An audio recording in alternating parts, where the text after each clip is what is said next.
Hello, my name is Ahsan and I welcome you to my assignment for the course project for the Machine Learning Foundation for the Product Managers. So let's jump into our problem statement. So what we are expected to do is to build a model to predict the electrical energy output of a combined cycle power plant. The reason they are called combined because they combine two or more thermodynamic cycles to improve the overall efficiency, hence reducing the fuel cost. So for that, we are provided with the data which I exported in Excel. So and so 9,568 total observations which we have for our total five variables. Our plan is that we would use 80% of that data to train our models, and then 20% of data, which is 1,913 rows, to validate our trained models through our output matrices. So from the look of it, all input variables are continuous, and we have four input variables. The independent variable, temperature, pressure, humidity, and the exhaust vacuum. And also we have one output variable, which is PE. And all input variables, clearly they have a positive correlation to the output variables. When we go through data in our quick observation, we get that. So this also indicates that we should go for multiple linear regression. Multiple real regression is really good when you want to find out like how strong is the relationship between two or more independent variables and one dependent variable, which is clearly our case. Also, we have four independent, one dependent variable. So let's say if you want to know like what's the effect on the crop growth, like rainfall, temperature, and amount of fertilizer being used, how these three independent variables effect on our crop growth, which is dependent variable. Multiple linear regression is really good in this concern, which clearly fits our condition, our case also. And so, in short, it's very easy to interpret through that. So, and also we would be using Excel for that. It's quite easy in data analysis tool in Excel. We can go through that. But to validate our to see like how our models which we would train, how they would perform, we went through one output matrix also. I went for these four values.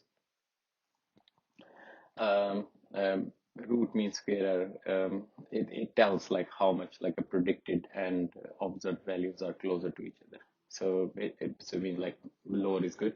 So if we have two trained models, the one with lower RMSE would indicate that the predicted and observed values are much closer in that model. MAE, mean absolute error, is kind of same. It's also see like how far these values are. In that case, lower is good. So MAE is a sum product of absolute errors. When we divide them with the number of absolute errors, we get MAE. So again, in this case, lower is good. Mean absolute percentage error is like whatever forecasting method which we'll be using, it would define like the accuracy of that. So it's good. Mean absolute percentage error, to find out that, first we need to find out absolute percentage error.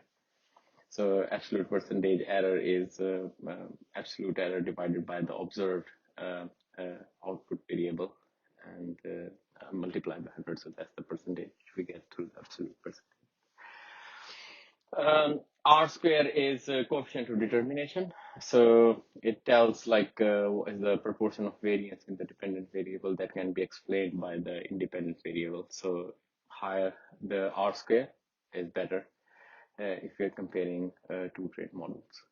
So this is our output matrix, which we would use to assess two of our trained models, which 80% of data will be used. First approach, which we are going through, we are using all input variables, all four of them.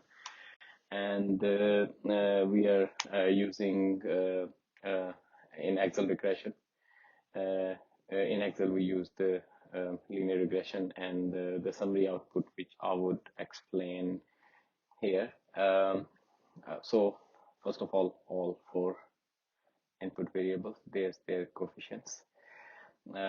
Significance f is 0, so it's less than 0.05%. It means like our data is statistically significant.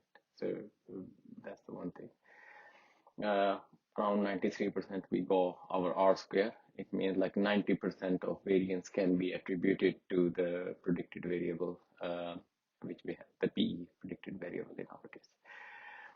So we have 7,655 observations in this approach. So let's go for our calculations. So these four values are which we calculated, the predicted PE which we got when we did the regression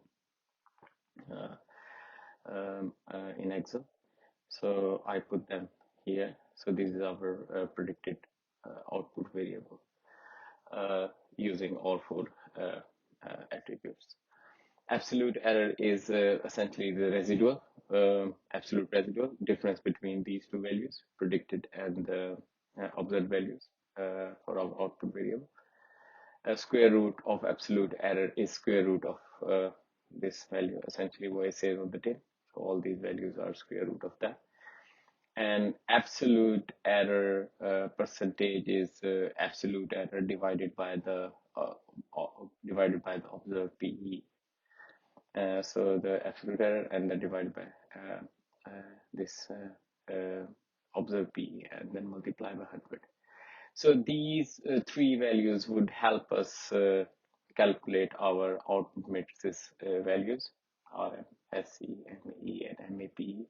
I'll show you the formulas. What we did is, so that's how we calculated all three values and four values absolute percentage are also there. R square we go from our summary output value, which is again 93%. So this is our approach one. So we got our output message. In the approach two, what we did is the variable which had the least absolute coefficient. We omit that, and let's see what happens to and we train our model to that, and then we'll put it in our output matrices and see the comparison. Still, so significance f is 0, means data is good statistically. Our R square is around 92%, which is again brilliant. So coefficients of these three values are also here. So let's go for our calculations. So relative humidity is omitted, and we got our predicted PE. So we see in our output matrix there's slight difference, but overall things look fine. So let's compare these two values and see what happens. In comparison, now it's more visible that our approach one, in which we used all our four variables, it's much better because RMSE, MAE, MAPE is lower than the approach two, and our R square, which is again coefficient of determination, is higher, not hugely, but slightly higher than approach two. So if we would have to choose between two of our trained models, we would recommend to go for approach one, in which all of our variables would be used. So now let's test with our recommended approach. We have 1,913 observations left, so which we put them there, all our four variable coefficients there. We calculated through in our output matrix. these things. So in summary, the approach which we went through is multiple linear regression, because in our case it's highly interpretable. We trained two of our models with a different number of input variables. In one case, we had four. In another case, we had three. And our recommendation was to go for approach one, which had all four input variables. We compared the performance of both trained models through our output matrix, which we defined. So thank you very much for your time.